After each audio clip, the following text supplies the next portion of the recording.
Hello, everybody. Welcome to another episode of Nothing Like a Good Book. It's good to be back. And please excuse me. I know it's Christmas, but I am not Rudolph, even though I look like it. That's a few treatments going on there right now, but hopefully it'll be all gone soon. So allow for that.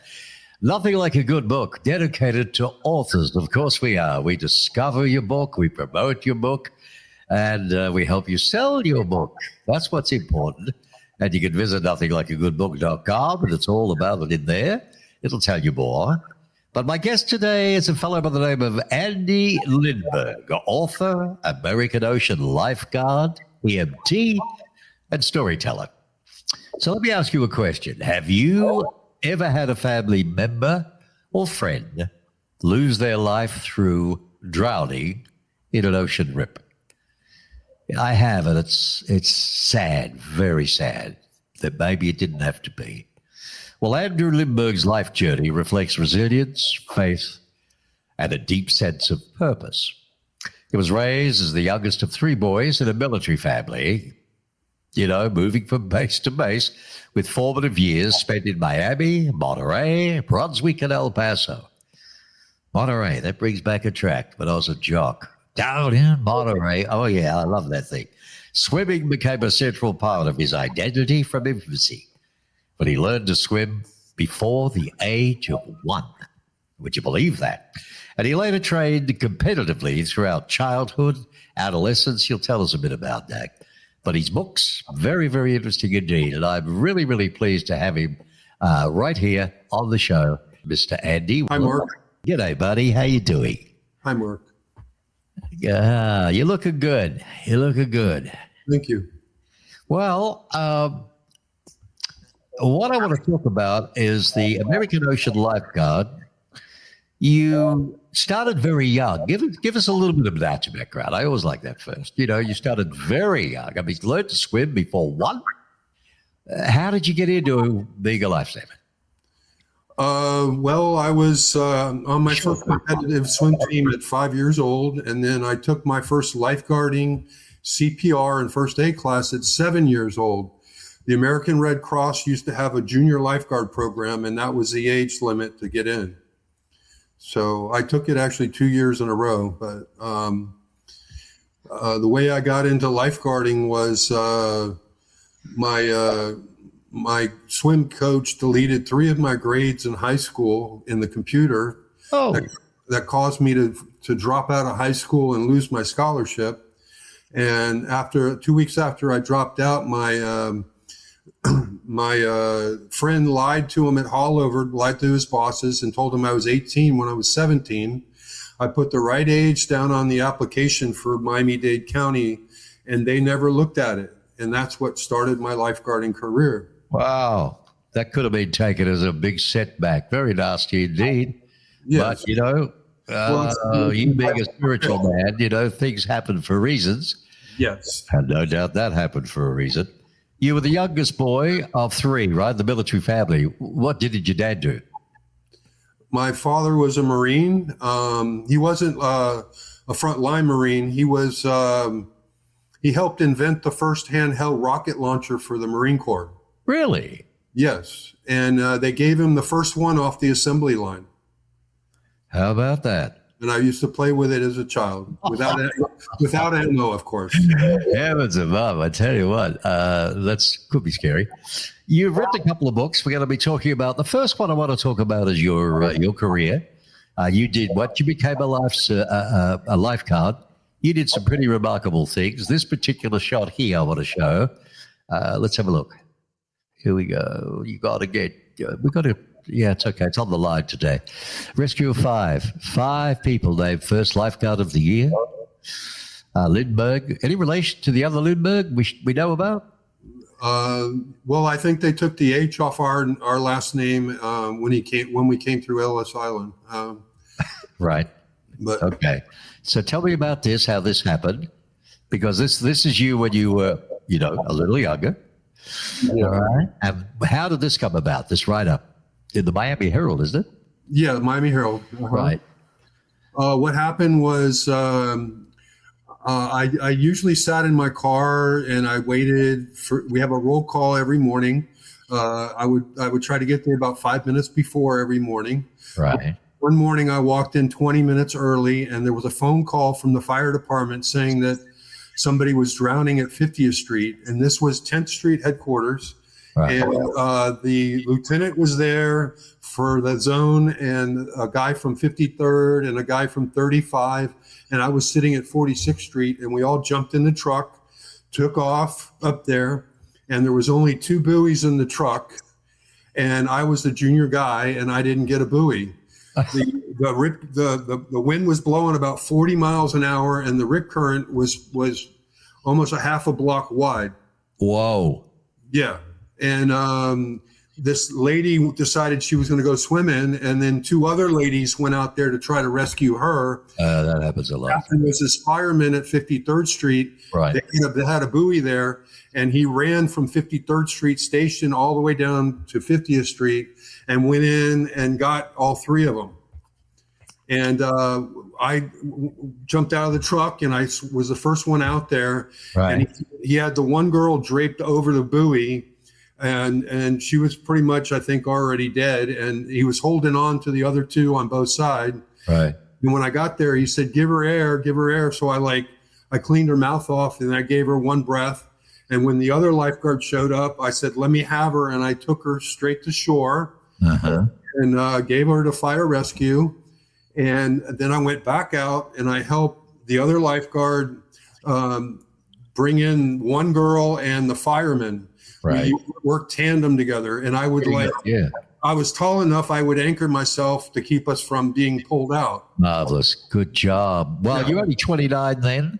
I mean, your life with swimming became a central part of your identity right from your infancy. You were meant to swim. The good Lord should have given you fins. He learned to swim before the age of 1, but you later trained competitively, correct? Right throughout your childhood and adolescence.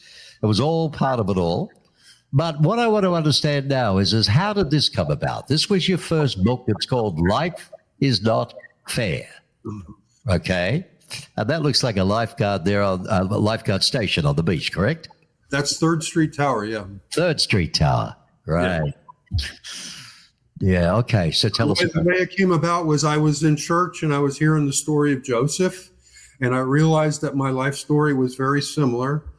And the Holy Spirit came over me and helped reveal how God was training me as a young boy to be a lifeguard, showed me prayers that he answered that I couldn't see before. Right. How he used good and bad people in my life that moved my paths and hopefully to better ones. So what it was 2 days after that, I woke up and I had the title and the whole idea of this book in my brain. I believe the Holy Spirit was telling me to write it. Okay. So that's how that came about. That's how that came around. All right. Very good. Now, let me understand. This one's selling now, isn't it? It's selling now. Yeah, it's on Barnes & Noble and Amazon. Yeah. Okay. It's at Barnes & Noble and Amazon. All righty. Yeah. Okay. Now, what I wanted to ask you is this. It's quite obviously, this is a memoir. Your faith is a major theme. Your safety book I'm going to show now. You even mentioned prayer while floating in a rip current yourself. And quite frankly, I think it's what we could share here to save a lot of people if they listen to this. And this is the particular one we really want to promote now. What is this all about? What's pushing it? And what is it supposed to do? What do you want viewers to take away from this? Well, I'm trying to teach everyone how to, if they have a situation at the beach, how to manage it without panicking. And at the end of the book is how to survive a rip current. What it is many people they don't understand what a rip current is. They mix it up with undertow. They have some idea that the rip current's going to pull them under. It doesn't. What I do is I tell them that. I say if you can stand in the water, if you're in the rip current, walk out. Don't try to swim out because it's just going to pull you farther out. So explain to me, what is the rip current doing at this given time? What happens with a rip current, Yep. I explain what a rip current is what happens is usually rip currents occur when the wind's blowing straight to shore. The stronger the wind, the stronger the rip current, because what it is all that water comes to shore and it needs some place to escape. Okay. Right. And it usually, if it finds a deeper channel to go out, and what it does is it just takes the water out that's in there out. Okay. And basically the way you survive is you need to just not panic and roll over on your back and float, which will give the lifeguards time to get to you. And it will just carry you. If you're not in a guarded area, it'll carry you to a calmer area where you can swim away. All right. Don't panic is the biggest thing out of that. Yes. Stay on your back. You're not going to sink. You're not going to be sucked No, down. you float better than in a pool in the salt water. Okay. Salt And you're helps going to be float. dragged backwards like you're going out to sea, yes? Yeah, well, I mean, you'll be alive, but you're going to swim a farther distance, away. If you can swim, yeah. But at least you're not drowning, right? If you do that right, you're on your back, you're going out, gives the lifesavers a chance to get out there. Right. I actually have a chapter in my book where I tell them how to survive a rip current. Good. Now, listen, how has your relationship with God shaped the way that you teach others about survival, do you think? How, stay calm. Yeah. Well, what I do is I tell them once you roll over and float, I say, if you believe in God, this is the perfect opportunity for you to pray, and it will reduce your blood pressure, and calm you down. But doesn't everybody do that? I don't know, but I mean, some people. Even atheists at the last minute before God knows what start praying, don't they? Yeah. But What's the difference here? Don't panic. That's the difference. Yeah. Stay calm. Talk with the Lord. Yeah. Do the best you can, right? Yeah. So what message are you hoping readers carry with them? Whether they read your memoir for inspiration or your safety guide for practical knowledge. What's the, Yeah, what I do is what's the biggest things you try to get out? I give them tips about lost children. I give them tips about how they're able to call beach patrols before they go and check conditions and ask questions. And I also tell them how to communicate with lifeguards in the book. All right. Okay. Yeah. Yeah. Especially the pretty ones. Just joking. Go on. Did you ever watch Baywatch? What a lot of rubbish. Okay. No, seriously. I'm from a country, man. We're big on life saving and parades, and the stuff they do is amazing. Uh-huh. And I got my son into it when I, took him to Australia and got him into it. He's a good swimmer, and he learned a lot through that. When writing these two books, what was harder, relieving the pain of your past or translating decades of professional ocean knowledge into a simple language that readers could understand?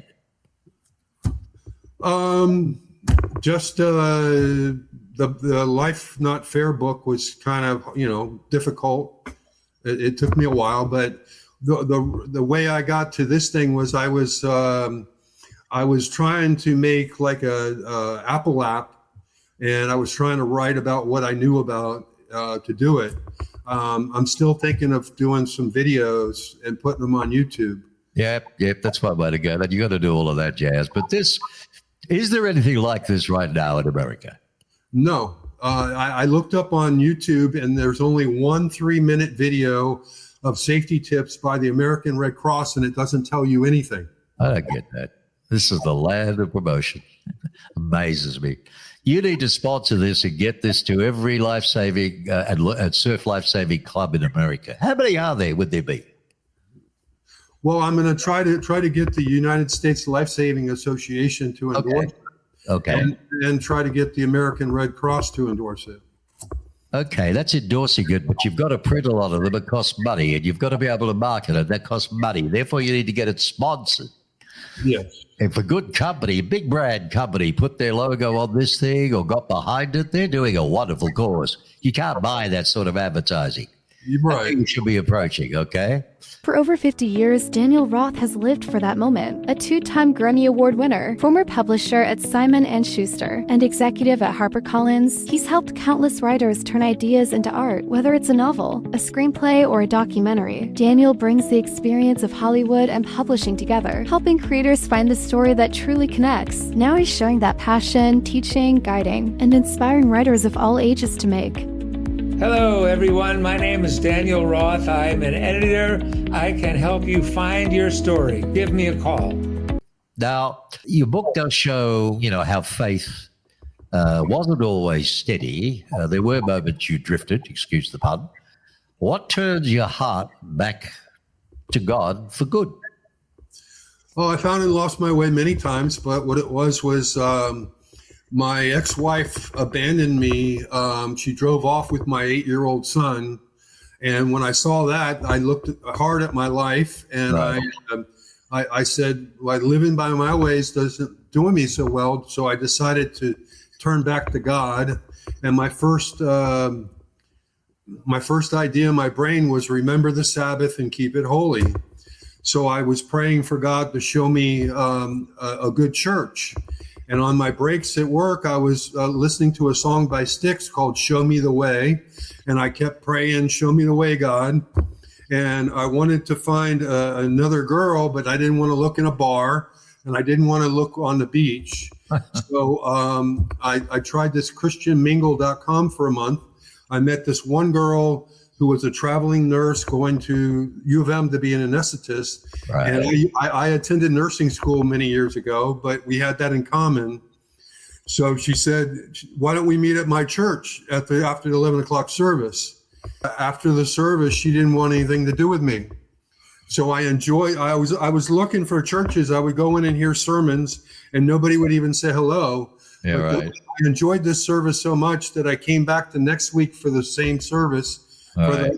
For the earlier service, and in the service, the pastor was saying how he was a water polo player for Palmetto, and he used to be kind of small and used to get his butt kicked.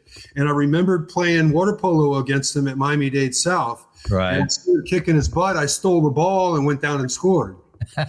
So after the service, I walked up to him, I shook his hand, and I said, yeah, I was one of those guys kicking your butt. And his smile left his face, and he didn't think it was funny at all. Yeah. 3 of the pastors at my church were all lifeguards. Wow. Okay. Okay. And here's a pastor that I play water polo against. So I felt like I belonged there, but I've been there now 16 years and I've never seen that girl come back to that church yet. She's never returned. Yeah, you scared her away, buddy. Was that it? God used her to show me the way to that church. Of course. There you go. She was only there for a split second and for a purpose. Yes, exactly. That's it. You've written both a personal life story and a full guide to beach and ocean safety. What part do you think of your 30-year lifeguarding career made you realize, that your knowledge could actually save more lives through writing? Well, I retired in 2013 after 30 years with, I had 5 years in the travel business, but I worked 30 years for 4 beach patrols on both oceans.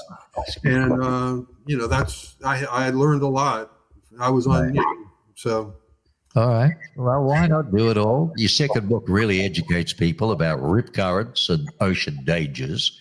Right. I tell them about how to avoid sharks, man of war, jellyfish, how to handle lost. Okay, stay here. We've got time. How do you avoid sharks? I just had a friend who had a friend who had a friend who got taken. What I do is when I go swimming out in the ocean, basically, if you start smelling fish, you're probably close to bait fish, because sharks go in the bait fish and they're like chomping and they just eat. And what I do is I just swim straight to shore. Right. Start smelling fishy. So. But what's your attitude on, or your opinion on the fact that sharks think we're like a seal or something? The kicking and the splashing of the feet. Right. Well, we're not their bait. Usually when they bite, they only bite once and they swim away. We're not their food. Oh, yeah. We only bother them. Like I have a story in there where I rescued a guy that was bit by a shark at Haulover. He was a surfer, and he was surfing, and he got into a rip current, and Right. he was paddling in. He got halfway in, and he got off his board, and he must have stepped on the shark, Oh, and it just about took his foot off. oh my God. Only How deep would that have been? the skin on the top of his foot was holding his foot together. How deep would that have been? So I ran down there and I brought him in, and you know, I had blood all over me, and Yeah. fire rescue was just across they have a station there on Haulover that has a fire station, and they Right. came over right away. So yeah, later on, Right. Did you keep the foot? How did you keep the foot together? I was just, you know, I was passing out. I didn't back in those days. We really didn't have a lot of equipment. I only had 4x4s in my first aid box, and I was passing them out, asking people to open them. So I was putting, you know, all the pads on there, and basically it didn't work very well. But Okay. Oh, shark stories. I tell you what. You've talked openly about your childhood and the unfair moments that shaped you. How did those experiences influence, particularly the calmness and courage needed to perform high-risk rescues? I mean, not everybody's prepared to go out and do that.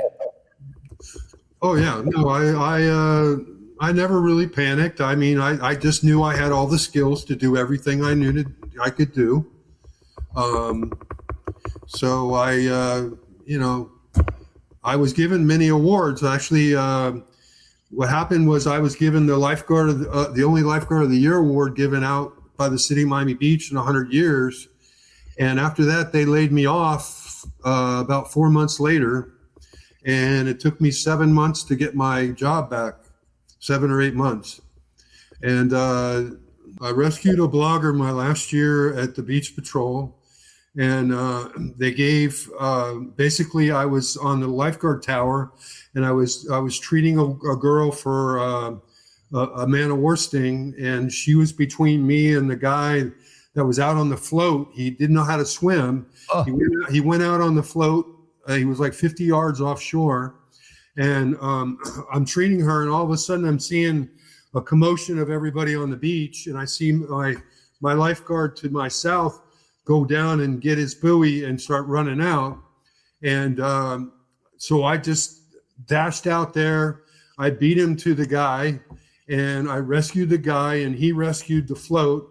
And basically when we came to shore, my other lifeguard that was my partner gave him oxygen, and the lieutenant showed up, and she wrote up the report. And eventually he wrote a blog about it. And the city commission decided they give us all 4 an award. Ah, So yeah. So what happened was, 15 days after they gave me the award, then they give me a 15% pay cut. oh, they're hilarious, aren't they? Hey, here's the award. What'd you get, by the way? A plastic bloody trophy or what? No, it's this award right up here. Here. Oh, at least nice. Okay, it's on the wall. Nice plaque. Certificate of Grab hold of it. Is it easy to come off? Or have you got a blue tack? Is it easy to come off the wall? Yeah, I'll get it. Okay. Show it up close here, buddy. You earned that. Good on you. Wow, nice gold logo. Just move it a little bit. It's flaring. Just. Okay. Oh, look at all the signatures, all the heavies. Certificate of recognition. Yeah. Lifeguard Andrew Lindberg. Good on you. Was worth $15 cut. Yeah, we were having problems with our city manager throughout a lot of my career there, with contract negotiations and stuff. Right. And what happened was, when they laid me off after I got back, we were going through some issues with the city, and you know what happened was they sent out the police one day to try to prevent people from going in the water, and we had 4 days of east winds, and we had over 100 rescues all 4 days. Oh boy. Trying to prevent us from doing that. Right. And on the last day was Father's Day, where they had me at 13th Street, and they put me in the truck, and they had me drive up, and this guy drive me up and down the beach from 20 5th Street to the jetty and back everybody up. And there was a call that came in saying that there was somebody drowning at 17th Street.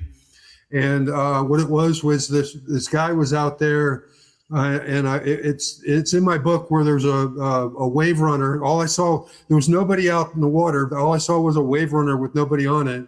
So I started swimming halfway out, and a guy jumps up on it, and I get there, and there's 2 other lifeguards out there with this guy, and they both have him under each arm, and they're holding on to the back of the jet ski.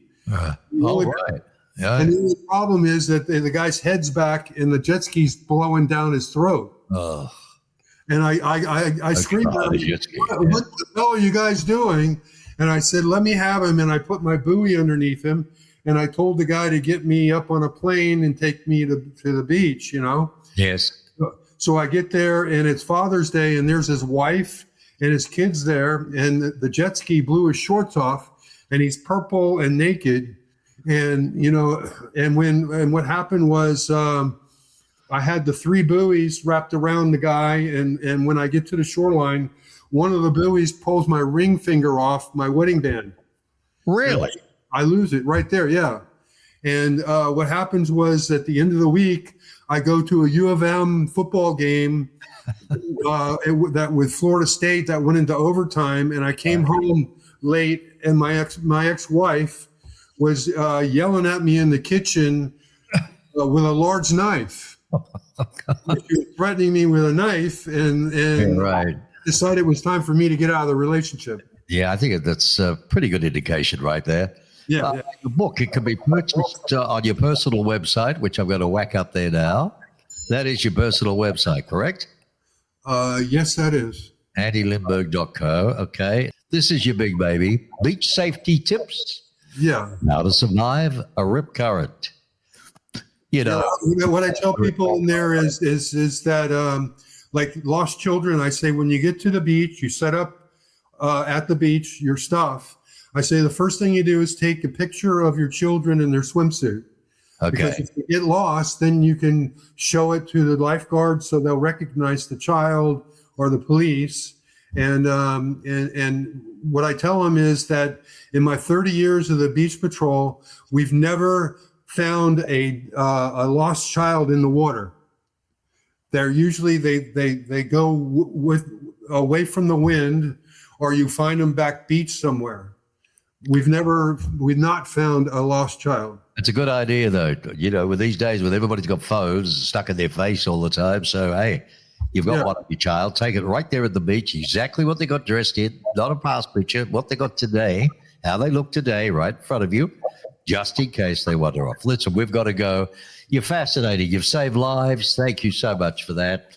Yeah. Thank you for what you do. Thank you for trying so hard. And you've come through incredible things in your own life, personal, horrible things. But, hey, you found God, and he is showing you the way. Yeah. And I'm not being facetious or anything else. Good on you. And I wish you well, Andy, and I hope this book sells well for you. Good luck with it really being. This really should be great. On all beaches across America. Yeah. No, I hope it's going to take off. Yeah. Go and talk to those people you talked about. See what they have to say. Usually it's, we got no money. Or 2, they don't see it, okay? So get There's back to me about it. Nothing out there like this that explains. Yeah. Okay. Everything. I'll excite the hell out of them. All righty. But, you're dealing with degree marketing people, mate. They haven't lived. Anyway. So, Andy Lindberg. Lovely. Thank you. Thank you so much. Thank you, This Mark. site, folks, you can go to directly. Can I buy that book on your site? Yeah. Okay. Good stuff. All You'll right, my find friend. both books on my side, I think. Yeah. Okay. Listen, I want you to take care. All right? All right. Thank you, Mark. Godspeed. You Okay. too.